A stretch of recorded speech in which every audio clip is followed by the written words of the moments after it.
de que me olvido de grabar las clases. ¿Qué sería de mí sin su aviso? Excelente. Entonces, siguiendo con la charla sobre ese, ¿no? Estamos hablando de este. Y siguiendo ese razonamiento, veíamos que si e más e cuadrado más e al cubo más, ¿no? E a la n, le llamo s sub n, y hago aquel razonamiento que hacíamos de las geométricas de, digo, ¿qué pasa si multiplico esa suma por e? Acá me da e cuadrado, ¿no? E cubo, más e a la n, y el último es e a la n más 1. Vieron que estamos haciendo el mismo razonamiento que con la geométrica porque es una geométrica. Al restar, acá me queda 1 menos e por s sub n, y acá ¿qué me queda? El primero, y acá me queda el último, más e a la n más 1. Y estamos hablando de que es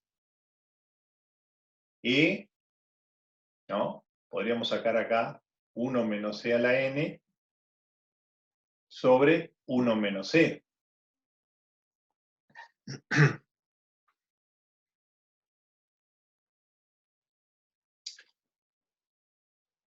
Quiere decir que esta suma se puede escribir así, gracias a esto que siempre hacemos con las geométricas, ¿no?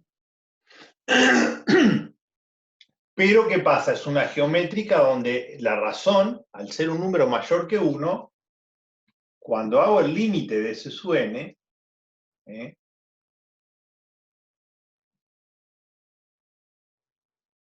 da e por 1 menos e, pero este paréntesis, 1 menos e a la n, ay, me olvidé de poner límite, disculpe.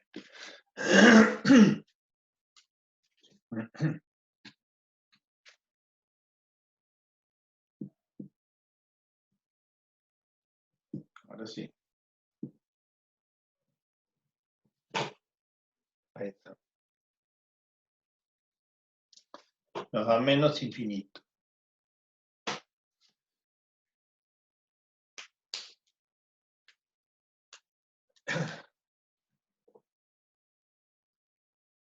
Menos e a la n más 1. Esto tiende a más infinito.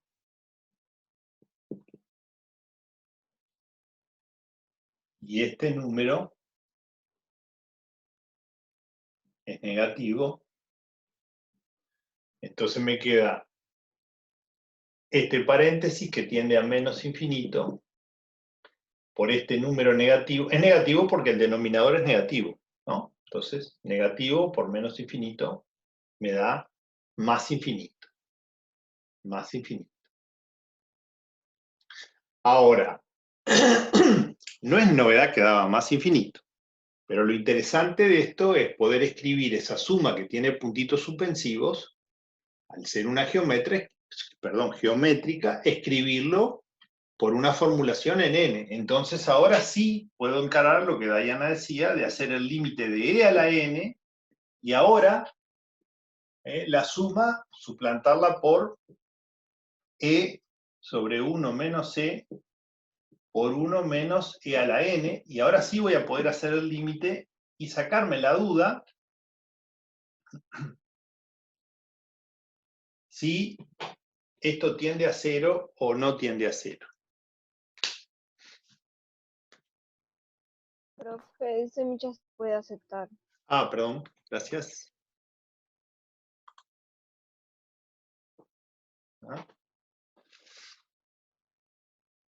Entonces acá sí, que no tengo una suma infinita, puedo aplicar aquello de que si tengo en el numerador un infinito y en el denominador otro infinito,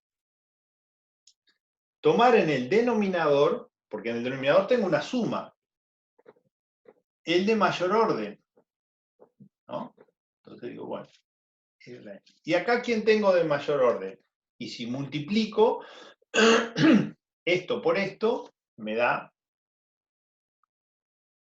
e a la n más 1 con un menos delante, lo estoy poniendo delante porque acá voy a poner más e sobre 1 menos e, porque esto es un número, ¿verdad? Así que no me preocupa. Pero acá me va a quedar menos menos, entonces me va a quedar, doy vuelta a este.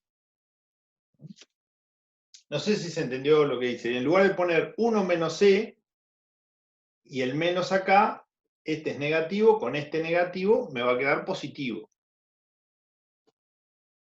Y este e a la 1 lo multipliqué por e a la n y puse e a la n más 1. Entonces sí, digo, bueno, entonces de estos dos términos, obviamente que el que es infinito es este. Entonces voy a poder hacer el límite. Como esto es e a la n por e, el límite me va a dar e menos 1 sobre e.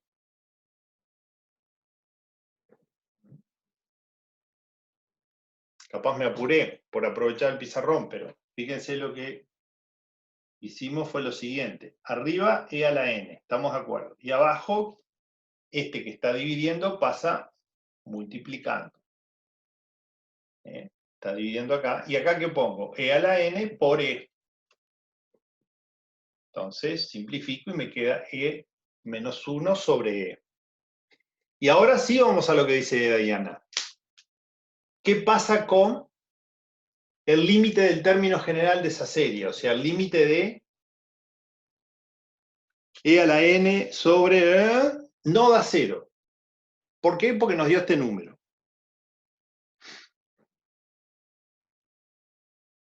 Y si no da 0, la condición necesaria dice, mire, si el límite no da 0, la serie convergente ya no es, porque para que sea convergente, tiene que dar el límite del término general 0. Y no nos dio 0.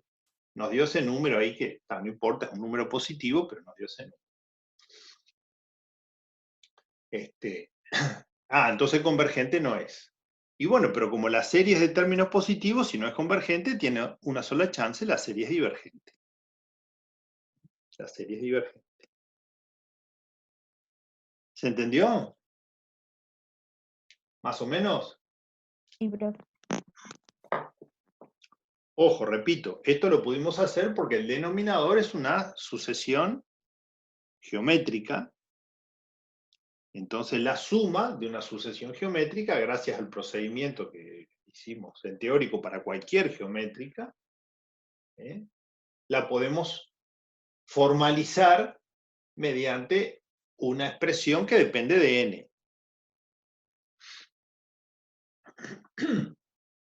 Y es con esta que sí voy al límite y ahí hago las operaciones pertinentes y ahí el límite me da distinto de 0, por lo tanto la serie no converge, lo cual vamos a escribir.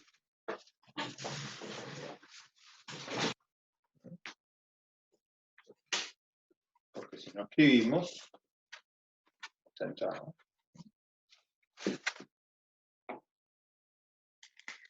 entonces, como el límite de e a la n sobre e más e cuadrado más e a la n nos dio e menos 1 sobre e distinto de 0,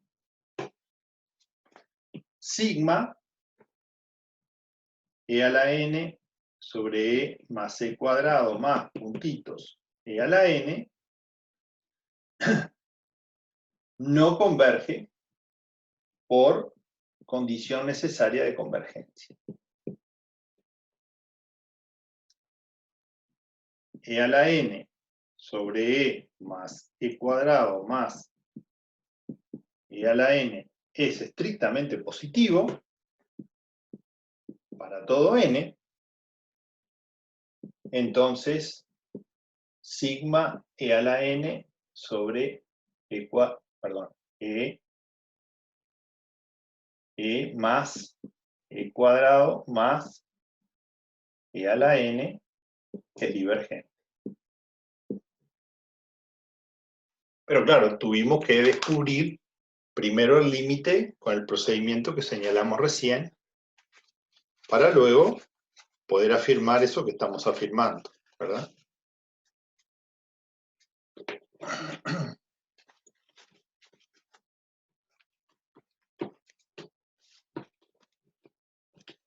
Ahora, lo interesante de esto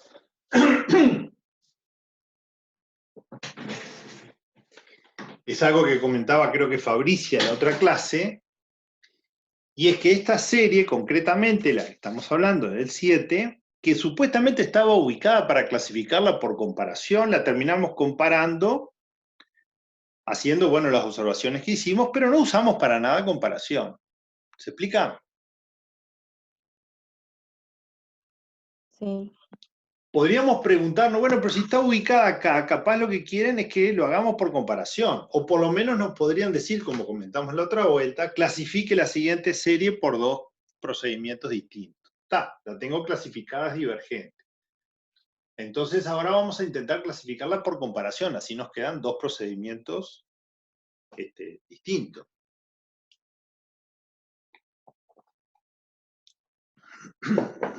Yo quería hacer una consulta del límite. Dale. Si yo tomo e a la n y después tengo en el denominador una sumatoria con e a la n, ¿no son equivalentes esas dos sucesiones? A ver si me acuerdo cómo quedaba. Teníamos en el numerador e a la n. ¿Está? Y abajo tiene una sumatoria de e a la n. Y abajo nos había quedado, déjame acordar, e dividido 1 menos e. ¿Voy bien? ¿Ustedes que tienen ahí? Por, ¿no era así? 1 menos e a la n más 1. Yo creo que Fabricia dice la original. ¿Cómo? Tiene anotado arriba. Ah, la Lo veo original. así. Exacto, a eso voy. Perdón. Ella habla de la No sé, de la me da la duda. sobre Ajá, exacto. Exacto. Bien. No Está son bueno porque... equivalentes. Exacto. Bueno, esa me da la duda. ¿Qué dice el teorema? El teorema dice, una suma de infinitos es equivalente al infinito de mayor orden. Exacto. Eso dice el teorema, ¿verdad? Yo tengo una suma de infinitos, es equivalente al infinito de mayor orden. Bien.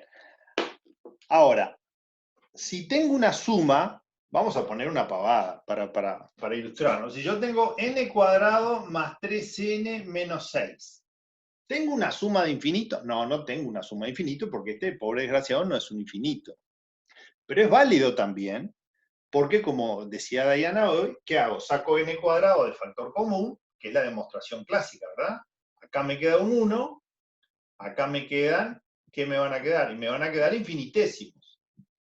Entonces, como estos tienden a 0, el paréntesis, aplicando la propiedad de la suma de sucesiones que son convergentes, converge a la suma de sus límites. Entonces, este es constante 1, este converge a 0, este converge a 0, el paréntesis converge a 1. Por lo tanto, esto es equivalente a n cuadrado, ¿no? Porque si tomara n cuadrado dividido acá, esto se va a 1, simplifico 1 y queda convergente. Esa es la clásica que nosotros usamos. El gran problema acá, que es lo que yo le quería transmitir, es que la suma tiene que ser finita. Ese es el problema de las series. Cuando la suma es infinita, las propiedades que nosotros sabíamos para sumas finitas, a veces son válidas y a veces no son válidas. Porque fíjense que si fuera así, cualquier suma infinita que sea una sucesión geométrica, nosotros solo trabajaríamos ¿con quién? Con el de mayor potencia. Siempre trabajaríamos con el de potencia n. Por ejemplo, si yo tengo un medio más un medio al cuadrado más, ¿no? Pi, más un medio a la n, con ese mismo criterio yo digo, bueno, me quedo con un medio a la n y ya está. ¿Por qué? Y porque todo esto se comporta como un medio a la n. ¿Me siguen la idea? Sí, sí, Ahora, me quedó claro. si todo esto se comporta como un medio a la n, esta converge a 0. Ahora, si yo la trato como una sucesión geométrica y deduzco su suma, no converge a 0. Converge sí, pero no a 0. Es un poco lo que le pasó a Diana. Diana dijo, el límite no da 0. A nosotros tampoco nos dio 0, pero a ella le dio 1 y a nosotros nos dio este numeraco acá.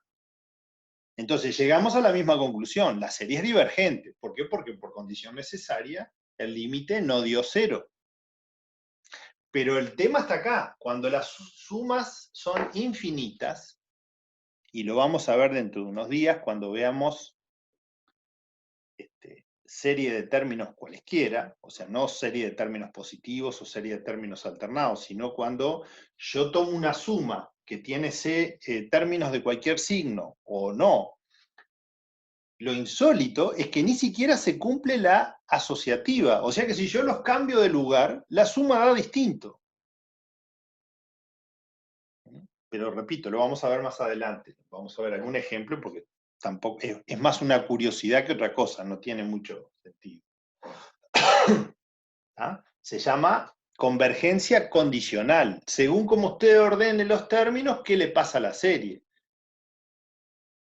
Y acá pasa lo mismo. Cuando aparecen puntitos suspensivos, me atengo a las reglas de las series, pero no a las reglas de las sumas finitas. Por eso muchos textos hablan de las series como sumas infinitas. Es el trabajar con ¿qué? Con sumas infinitas. ¿Y por qué es difícil? Porque rompe todas las propiedades que teníamos sabidas antes, vamos a decir así, ¿no? Bueno. Ni que hablar, que sí sería válido si la situación nuestra fuera e más c cuadrado más c a la 3 más c a la n. Bárbaro, ¿esto qué pasa? Y esto es equivalente a e a la n, no hay duda. Porque hago lo que decía Diana, saco e a la n de factor común, acá me queda un 1 y después me quedan 3 infinitésimos. Ahora, cuando son infinitas, se terminó la belleza y la simplicidad y nos tenemos que manejar con la poca teoría que sabemos, pero bueno, para estos ejercicios es suficiente. Bueno, ¿en qué era que estábamos? Aquí vamos a tratar de clasificarla por comparación, así nos queda por lo menos una hecha de dos procedimientos distintos, y además como está ubicada acá, está ubicada a propósito, justamente para que busquemos una comparación. Entonces, vamos a observar, ¿no?, que por comparación, ¿qué ocurre? No sé si servirá, pero es una observación, que e más e cuadrado, ¿no?, más puntitos suspensivos, más e a la n, ¿cuál de todos estos, siendo n números naturales, obviamente, cuál de los términos es el mayor? Y bueno, este es el mayor, por la sencilla razón de que la base e es un número mayor que 1. Observen que si acá en lugar de e fuera un medio, el mayor es este. ¿Por qué? Porque si a un número menor que 1 lo empiezo a elevar a potencias naturales cada vez mayores, el número, voy obteniendo resultados cada vez más chicos.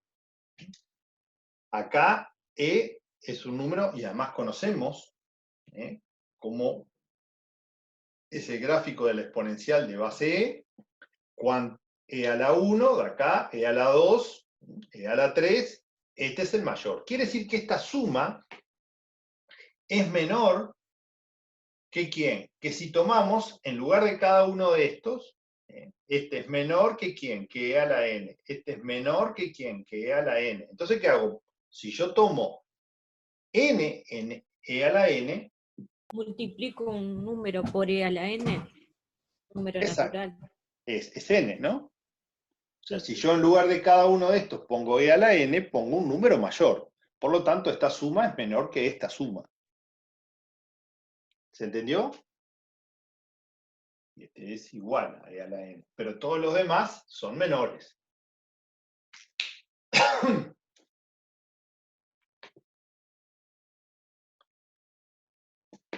¿Qué ocurre entonces? Que si es así, 1 sobre n por e a la n es menor que ¿quién? Que 1 sobre esta suma. Solamente estamos preparando el terreno para lograr el término general. ¿No? Si esto es más chico que esto, sus inversos están en la relación contraria. ¿Y luego qué hago? Bueno, multiplico por e a la n. Entonces me queda que e a la n por e a la n es menor que e a la n, que es el término general de nuestra serie. E más e cuadrado más... Veo lo que está escrito abajo. Ah, perdón. Bien, Micha, por avisar. Ahí está. ¿Se ve? Bien.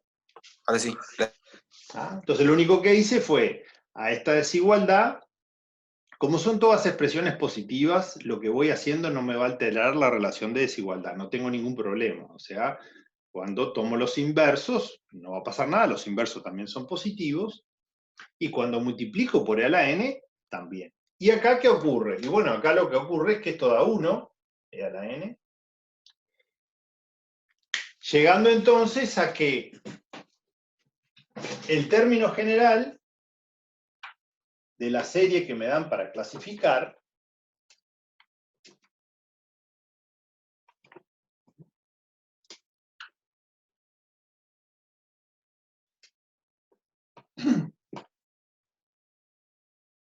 el término general es mayor que 1 sobre n. ¿Se ve acá arriba o no?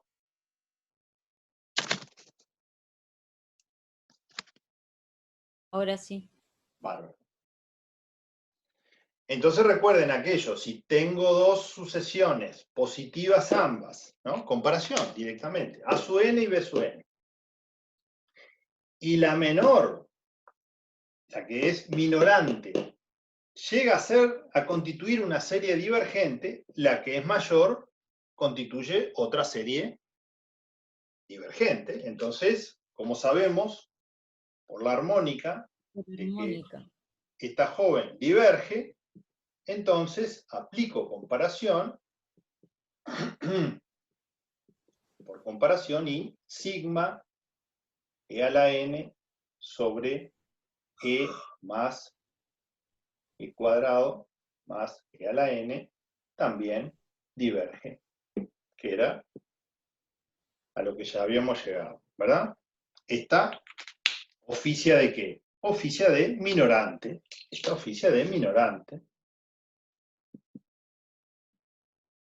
O sea que es divergente y es menor que la otra.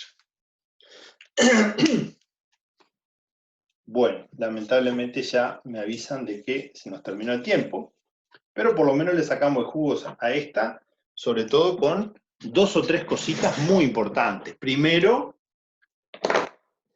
que en algunas, a veces que no pensamos que van a aparecer o nos van a servir, saber la geométrica es un plus, igual que saber la telescópica, ¿no? No es porque explícitamente me la den, pero de repente en un paso del razonamiento, como fue hoy, saber si el límite del término general era 0 o no, chequear la condición necesaria, fue fundamental conocer las sucesiones geométricas. Segundo, que cuando aparecen las sumas infinitas hay que atenerse a lo que sabemos de serie. Olvidemos, ¿no?, de la manipulación por propiedades de sumas finitas. Y tercero, poder ver que algunas series se pueden clasificar de más de una posibilidad, o más de un criterio, o más de una herramienta de cálculo, ¿verdad? Bien, tengo que cerrar porque se va a cortar y vuelvo a abrir en unos minutos.